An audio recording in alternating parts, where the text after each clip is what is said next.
The air above Anaconda, Montana did not shimmer. It burned. Not with the clean, forgiving heat of open flame, but with something older, heavier, more patient. A heat that pressed itself into the skin before you saw its source. A heat that tasted of metal. In the winter of 1903, a man named Józef Wierzbicki walked to work before sunrise. He was 31 years old. He had come from a village in Galicia where the soil was poor and the winters were long, and someone had told him that in Montana the earth gave copper, and copper gave wages, and wages gave life. He walked the frozen road toward the stack. It was visible from 12 miles away on clear days. The Anaconda Smelter stack, not yet the Great Stack, which would rise to 685 feet and become the tallest freestanding masonry structure in the world, but its predecessor, already monstrous, already poisoning the valley at a rate that no man had yet thought to calculate. The smoke that poured from its crown was not gray. It was the color of old brass, of a wound left too long in the open air, of something biological being cooked down into something chemical. Józef did not know that the smoke contained sulfur dioxide at concentrations that would, after sustained exposure, begin to scar tissue in the human lung. He did not know that arsenic particulate was settling on the snow around him as he walked. He knew that the smelter paid $1.75 a day. He knew that his rent was due. He walked toward the stack. Behind him, the sun was beginning to rise, and the smoke from the furnace turned amber, then gold, then something that, to a man who did not know what he was breathing, might have looked almost beautiful. Copper is, by every measure of industrial civilization, the blood of modernity. It conducts electricity better than any common metal. It resists corrosion with quiet stubbornness. It bends without breaking, stretches without snapping, and bonds with other materials in ways that engineers in the 19th century were only beginning to fully understand and exploit. Without copper, the telegraph wire goes silent. Without copper, the electric motor seizes. Without copper, the generator at Niagara Falls produces nothing but the sound of water falling into darkness. By 1880, the United States was the largest copper-producing nation on Earth. By 1900, it was producing more than half of the world's total supply. And the center of that production, the furnace heart of that empire, was a narrow valley in southwestern Montana, where the mountains pressed close and the wind moved in patterns that would, in time, prove fatal. This is the paradox at the center of this story. The same metal that carried light into American homes also carried poison into American lungs. The same industrial process that strung telegraph lines across a continent, that wired the first electric streetcars, that made the telephone possible and the modern battleship lethal. That same process filled the air of the Deer Lodge Valley with sulfur dioxide, arsenic trioxide, copper dust, and lead particulate, at concentrations that would not be formally acknowledged as dangerous for decades and would not be formally regulated for longer still. The men who built this system understood, at some level, what they were doing to the valley. The farmers upstream complained early. The ranchers filed lawsuits in the 1890s when their cattle began dying from fluorine poisoning, their hooves softening, their teeth loosening, their bodies consuming themselves from within. The courts heard those cases. The company, the Anaconda Copper Mining Company, incorporated in 1891 under the controlling interest of Marcus Daly, financed in part by the Standard Oil money of Henry Rogers and William Rockefeller. The company paid settlements, adjusted its legal strategy, and continued smelting. Because the copper had to move. Because the nation demanded it. Because demand, when it reaches a sufficient scale, stops being a commercial reality and becomes something closer to a moral force. a pressure so vast and so normalized that the individuals operating within it no longer experience themselves as making choices. They experience themselves as responding to necessity. This is how industrial poisoning works at its most sophisticated level. Not through malice, though malice was not absent. Not through ignorance, though ignorance was cultivated where it was convenient. But through the slow, administrative normalization of harm. Through the quiet institutional decision, made and remade across decades, that the lungs of a Galician immigrant were an acceptable operating cost. Józef Wierzbicki had not been consulted. Neither had the 600 men who worked beside him. Neither had the valley itself, though the valley, in time, would find ways of making its condition known. To understand what happened in Anaconda, Montana, one must first understand the specific hunger of the late 19th century American industrial machine. A hunger so acute, so structurally embedded, that it reshaped landscapes, redirected rivers, and consumed human bodies with an efficiency that would have impressed the most rigorous factory accountant. The hunger was for copper wire. In 1876, Alexander Graham Bell demonstrated the telephone. In 1879, Thomas Edison demonstrated the incandescent light bulb. In 1882, Edison's Pearl Street station in Lower Manhattan began supplying electrical current to a cluster of buildings in the financial district, and within 18 months, the demand for copper conductor wire had outpaced every existing supply chain in the country.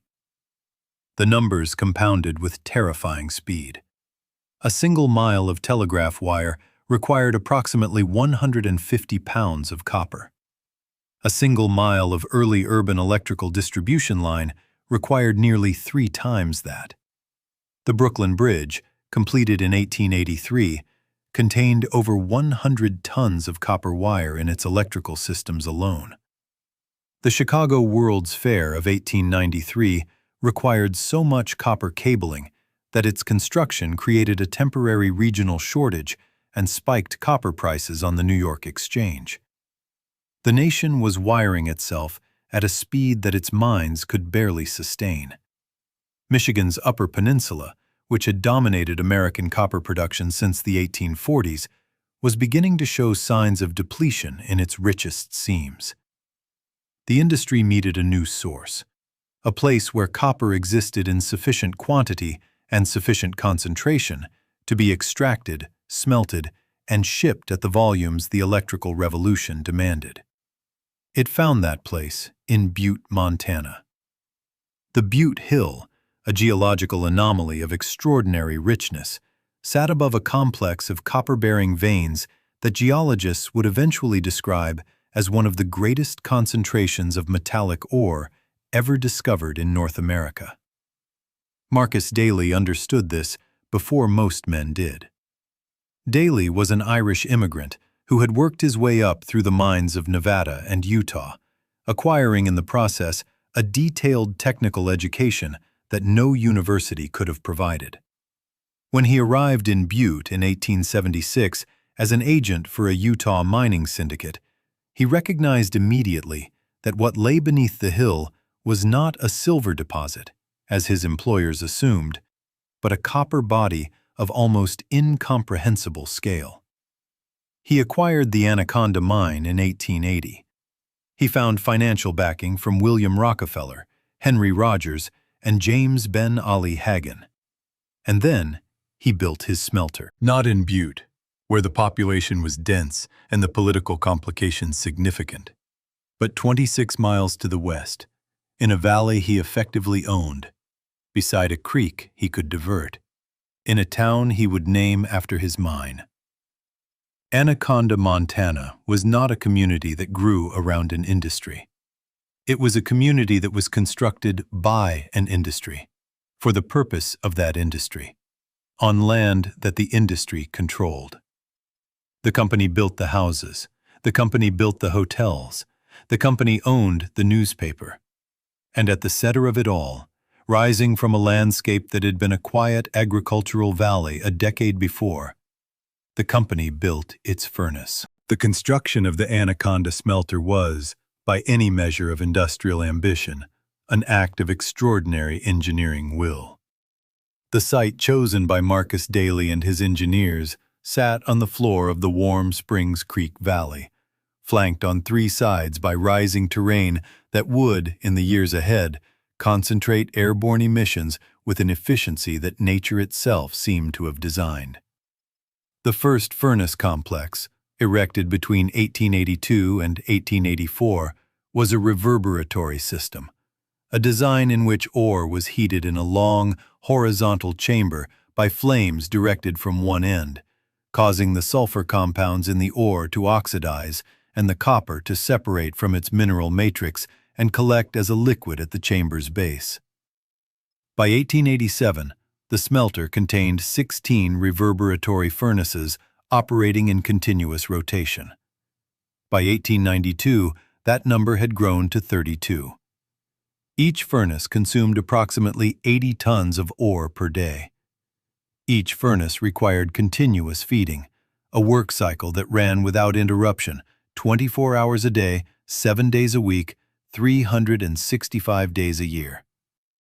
The ore arrived by rail from Butte, a purpose-built line that Daly had financed and constructed specifically to link his mine to his smelter. The trains ran constantly.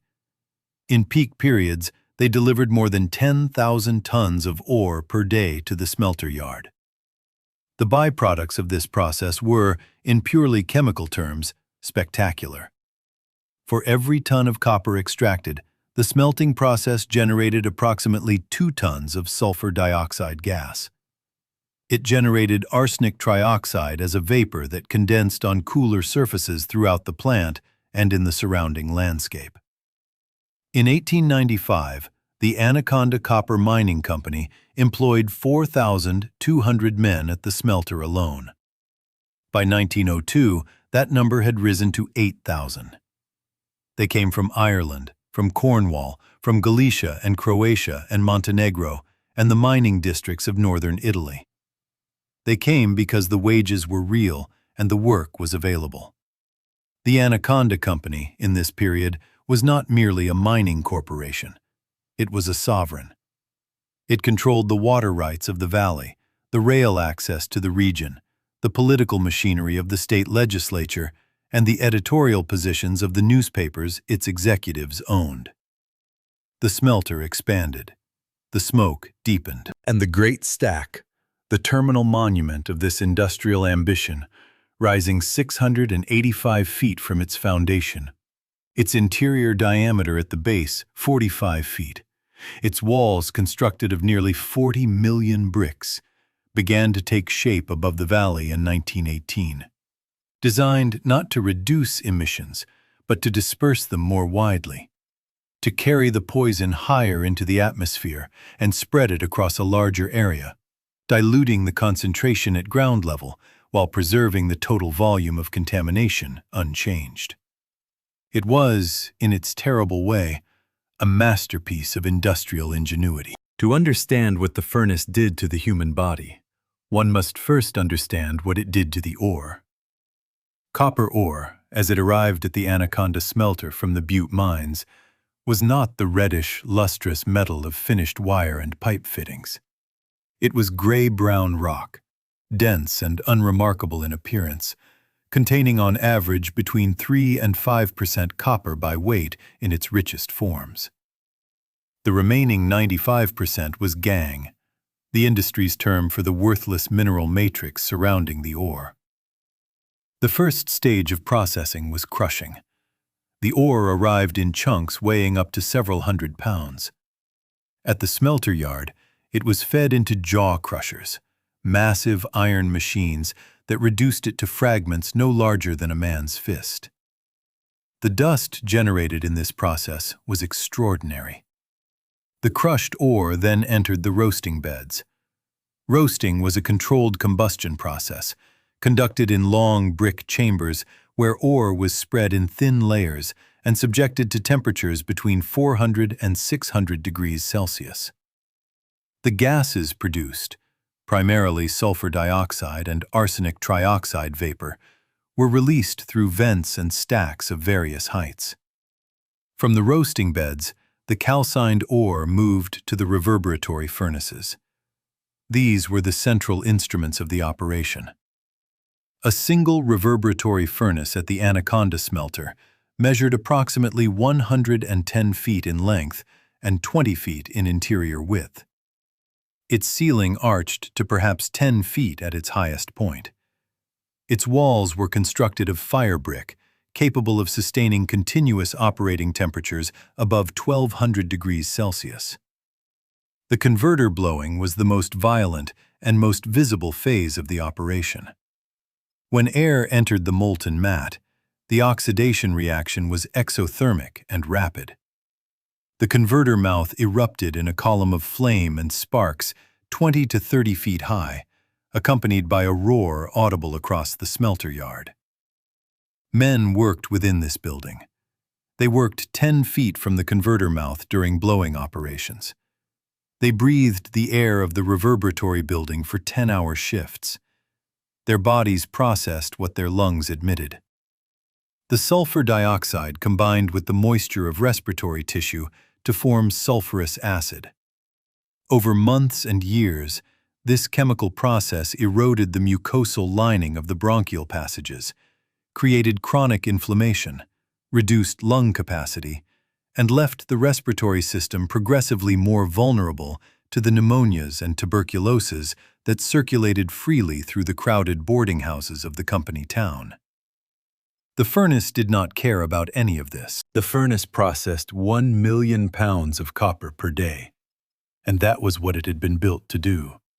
And that was what it continued to do, season after season, decade after decade.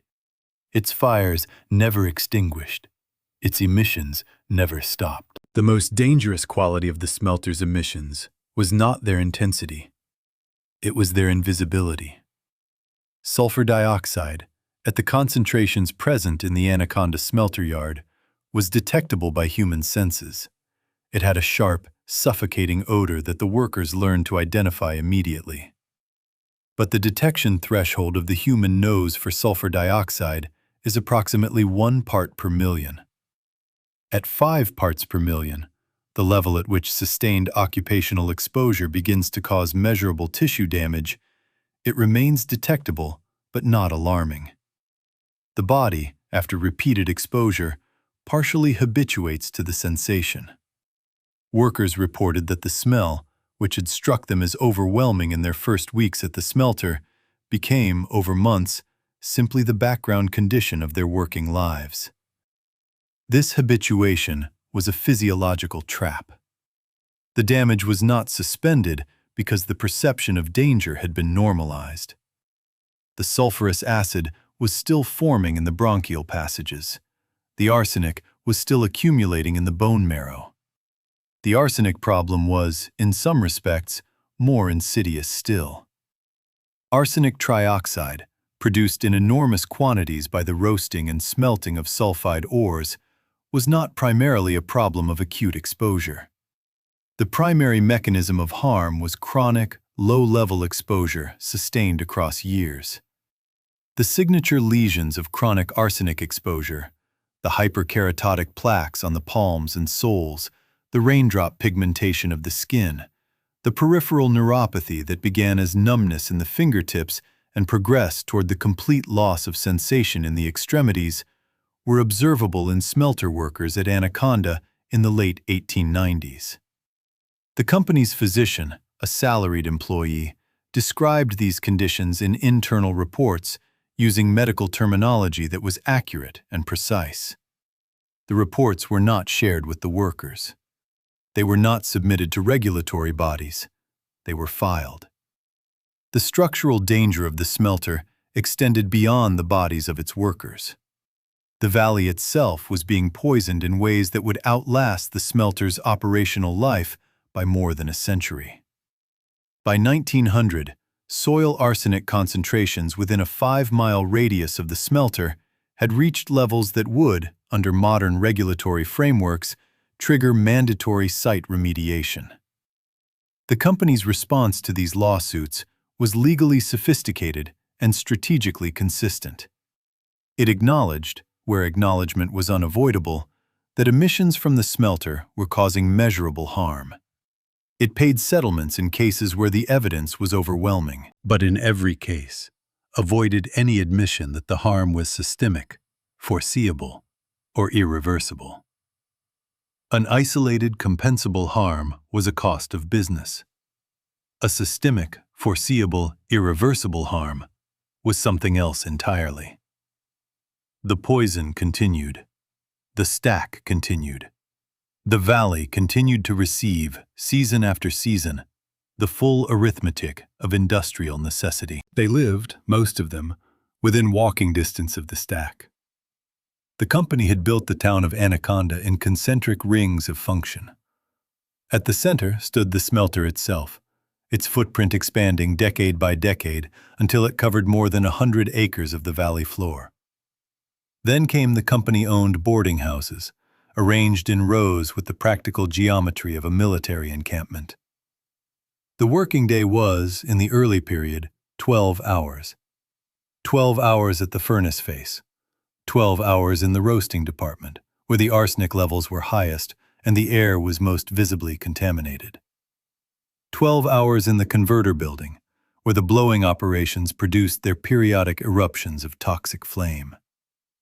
The workers developed, over time, a practical knowledge of their environment that no industrial hygienist had given them. They knew which positions in the smelter were worst. The roasting bed tenders, who worked directly above the beds where arsenic was most heavily volatilized, were understood to age fastest, to cough longest, to last fewest years. They knew that men who had been at the smelter for more than a decade walked differently. A slight stiffness in the gait, a careful quality to the movement. They were told they were tired. They were told the altitude affected some men more than others. They were told to rest on Sundays. The immigrant workers, who constituted the majority of the smelter workforce, existed in a condition of institutional dependency that constrained their ability to act on whatever knowledge they possessed. A man who had arrived from Montenegro or Croatia, speaking no English, who had borrowed money for his passage, who had a wife and children either already present in Anaconda or waiting in Europe. That man's relationship to the company was not a relationship between equals negotiating the terms of employment. It was a relationship of near-total structural dependence. The company was the town. The company was the employer. The company was the landlord. The company owned the store where the workers bought their provisions. The company owned the newspaper that told them what was happening in their community. Despite this, they organized. Because the alternative was to accept, silently and alone, the terms that the company offered, which were terms that included, as an unwritten but structurally embedded condition of employment, the steady, cumulative sacrifice of the body. The smelter men understood, in the way that people understand things that are too large and too systemic to be fully confronted, that the work was consuming them. They worked. They coughed. They sent money home. The summer of 1902 was unusually still. Meteorological records from the Deer Lodge Valley for that period describe a pattern of persistent temperature inversions. Atmospheric conditions in which a layer of warm air settled above the valley floor and prevented the normal vertical mixing that dispersed the smelter's emissions upward into the broader atmosphere. Under inversion conditions, the sulfur dioxide, arsenic particulate, and lead compounds released by the smelter accumulated in the valley air. In August of that year, during a sustained inversion event lasting 11 days, the contamination of the valley reached a threshold that forced a confrontation that had been building for more than a decade. Over the course of 4 days in the second week of August, more than 200 workers at the smelter reported acute respiratory symptoms severe enough to prevent their attendance at shift. The Western Federation of Miners convened an emergency assembly in the Union Hall on Commercial Street on the evening of August 14th. The meeting was attended by approximately 400 men. The demands that emerged from the meeting were not revolutionary.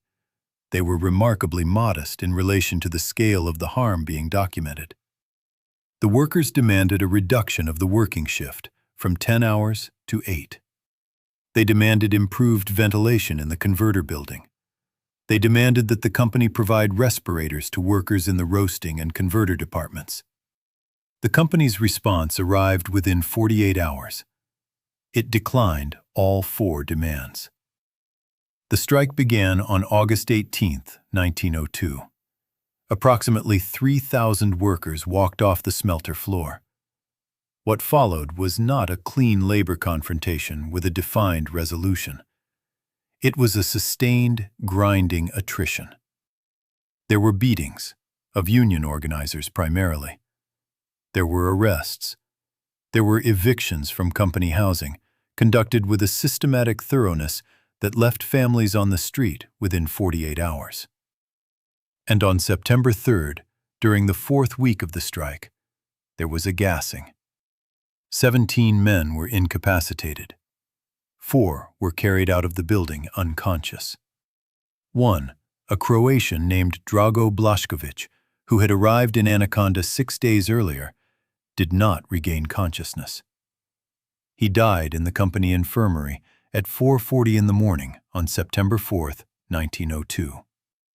The company's internal incident report attributed his death to pre-existing respiratory weakness and described the event as an accidental exposure resulting from an equipment malfunction. The coroner's inquest returned a verdict of accidental death. Josef Wierzbicki returned to the furnace floor in November. The valley's air was no better. The death of Drago Blašković did not change the smelter's operating practices. It became instead a data point, one entry in a ledger of industrial harm that the Anaconda Copper Mining Company maintained with meticulous accuracy and disclosed with strategic selectivity. This is not a simple story of corporate villainy. It is a more disturbing story than that. It is the story of rational actors operating within a system whose incentives were perfectly aligned against the acknowledgement of harm. The legal campaigns mounted by the ranchers and farmers of the Deer Lodge Valley in the 1890s and early 1900s represent one of the earliest sustained legal challenges to industrial air pollution in American history.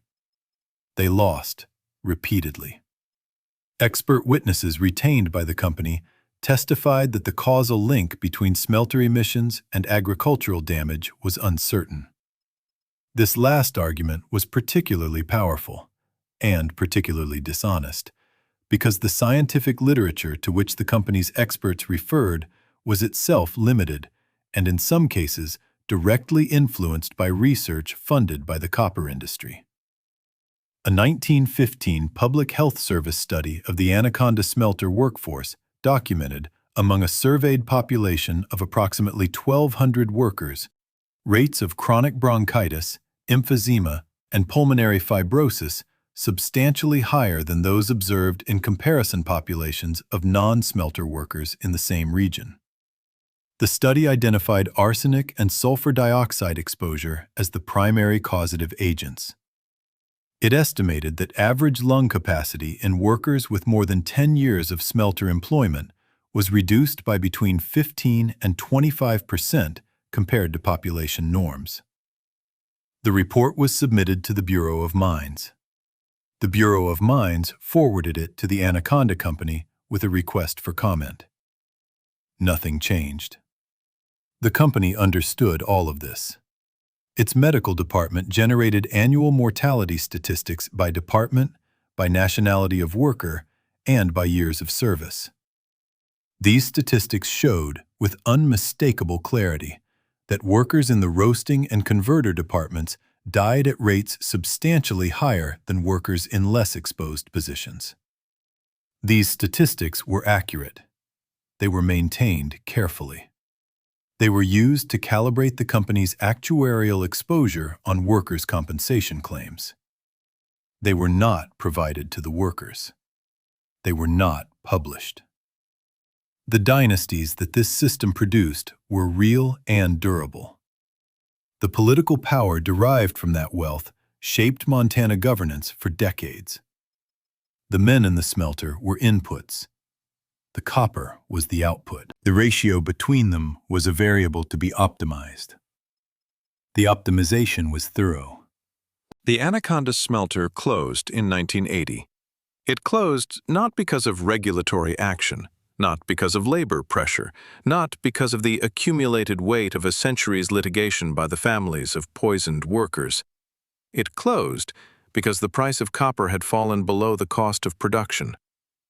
The stack remained standing.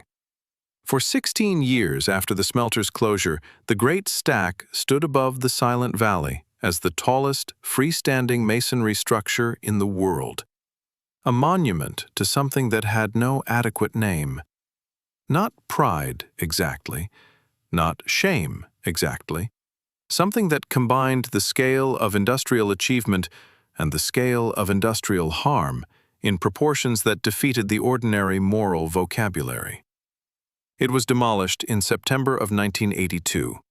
The contaminated footprint of the smelter and its surrounding deposition zone covered approximately 300 square miles of the Deer Lodge Valley.